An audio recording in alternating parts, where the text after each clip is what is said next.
Nama saya Alfiatus Jebua dan status saya di kelompok tani ini sebagai ketua kelompok tani Baiwa Hosi di Desa Kepihosi, Kecamatan Danegabo, Kabupaten Nias. Baik Pak, terima kasih atas waktunya. Jadi Pak, bagaimana Bapak sebagai profesi petani ini mengelola lahan persawahan yang seluas ini? Bisa Bapak menceritakan bagaimana saja awal mula sebelum kita menggunakan hasil panen kita ini? Baik, terima kasih. Saya perkenalkan dulu. Saya jadi petani di sini sudah sejak tahun 2007. Dan pengalaman saya sebagai petani untuk mengelola atau untuk budidaya tanaman padi ini ada beberapa hal yang harus kita lakukan. Yang pertama dulu persiapan. Jadi beberapa hal untuk persiapan yaitu mempersiapkan lahan, menyediakan lahan, kemudian kita melakukan pengolahan lahan. Nah itu dulu untuk kesiapan lahan. Kemudian sebelumnya kita juga harus menyediakan benih. Jadi kita memilih benih unggul supaya hasil panen nanti bisa lebih memuaskan dan hasil produksinya meningkat. Nah, jadi dari tahun 2017 memang program pemerintah di kelompok tani Baiwa Hosi ini sudah agak lumayan. Ya mungkin salah satunya sistem tanam di kelompok tani Baiwa Hosi ini kita sudah 80% di lokasi ini melakukan penanaman secara jarbo atau jajar legowo. Ini buktinya kita menggunakan sistem legowo. Dan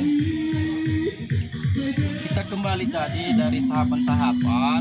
Yang pertama dulu lahan, ada lahan, kemudian kita memilih benih. Dan untuk bertani ya padi sawah kita harus juga menyiapkan beberapa modal. Yang pertama kita kaji dulu dalam satu hektar sawah kita harus menyediakan pupuk. Situ pupuk urea sekitar 200 kg dan SP36 150 kg. Kemudian KCL-nya 75 kg per hektar. Itu sekali mengerjakan atau sekali panen. Itu kebutuhan pupuk di padi sawah ini. Nah, selanjutnya kita juga harus menyediakan modal karena untuk mengendalikan ada juga beberapa hama nanti yang akan mengganggu tanaman kita seperti tikus, WBC, wereng batang coklat, kemudian ada walang sangit. Nah, jadi kita di situ harus mempersiapkan modal.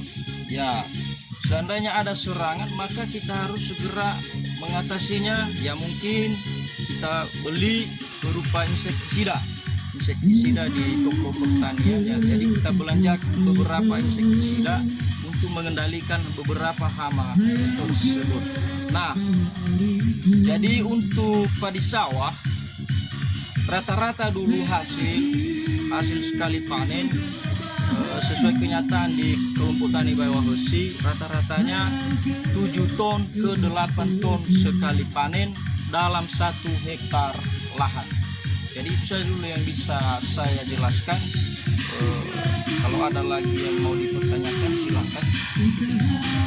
Kalau kita kan Pak, kita bisa perkirakan saja dalam bersawah ini atau menjadi seorang petani kita mendapatkan keuntungan ataupun kerugian kayak gitu kan Pak? Kalau kerugian sih jarang itu terjadi. Tapi yang lebih sering kita dapatkan adalah keuntungan.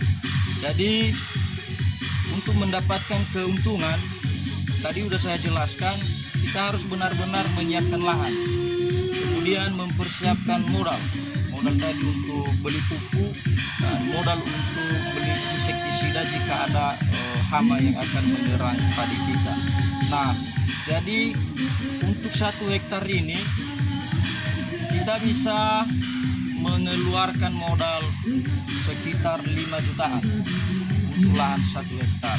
Dan hasilnya juga bisa juga kita dapat sekali panen ini sekitar 30 juta dalam 1 hektar. Nah, jadi 25 ke 30 juta bisa kita dapat dalam hasil 1 hektar setiap panen.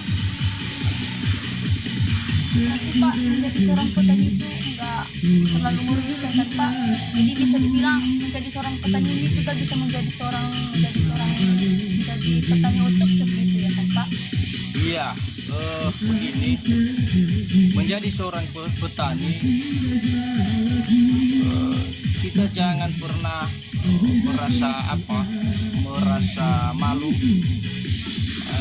dan merasa gengsi, karena jadi petani itu juga merupakan usaha yang sangat bagus karena hasilnya itu halal. Nah, hasilnya halal, jadi kita sebagai petani jangan malu dengan pegawai negeri, jangan malu dengan pengusaha besar itu, karena ini jadi petani juga itu adalah sebuah usaha. Jadi kita sebagai petani pun dengan adanya semangat,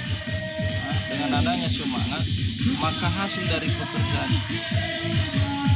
sangat memuaskan, sehingga biarlah kita hanya sebagai petani, dengan adanya keseriusan bisa pendapatan kita sederajat dengan pendapatan daripada pegawai negeri. Baik, terima kasih Pak atas pengalaman yang Bapak bagikan kepada saya dan kepada juga saudara-saudara sekalian. Marilah janganlah pernah malu menjadi seorang petani, karena menjadi seorang petani adalah salah satu pekerjaan yang mulia, dan kita jangan pernah gengsi ataupun malu menjadi seorang petani. Semoga apa yang disampaikan oleh Bapak Ampliati juga semoga menjadi semangat bagi kita. Terima kasih. Salam bertani.